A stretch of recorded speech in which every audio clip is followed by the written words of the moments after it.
Real ఎస్టేట్ల గుట్టలకు చెట్లకు పుట్టలకు అది వాటి ఇప్పుడు గురించి కదా. నేను ఏమంటున్నా, కేసీఆర్ గారు కలం బట్టి రాసిచ్చింది కాదు. ఆయన ఆలోచన గొప్పది.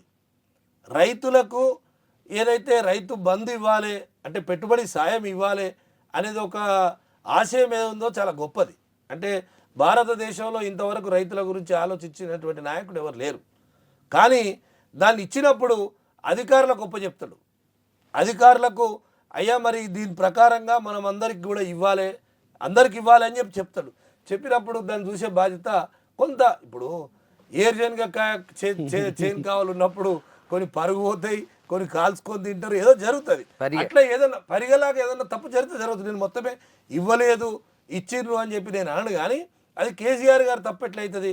ఇచ్చినటువంటి అధికారులు కొంత అటు ఇటు ఏమన్నా వాళ్ళ దగ్గర లోపం ఉంటే జరగవచ్చు. కానీ కేసీఆర్ గారి ఆశయం గొప్పది, ఆలోచన గొప్పది. అంతకుముందు మైక్రో ఫైనాన్స్ కంపెనీలు వచ్చి ఊర్ల మీద పడి అప్పులు ఇచ్చి వాళ్ళ భూములు రాయించుకొని నానా ఇబ్బందులు పెట్టేటువంటి పరిస్థితి నుంచి మరి తెలంగాణ ఇవాళ వాళ్ళ చెర నుంచి విడి వాళ్లకు ఏదైతే ప్రతి ఒక్కరికి అప్పులు ఇచ్చే కాడికి వచ్చింది. రైతులు ఒకరికొకరు సాయం చేసుకునే కాడికి వచ్చింది. అంటే రైతు బంధు వచ్చిన తర్వాత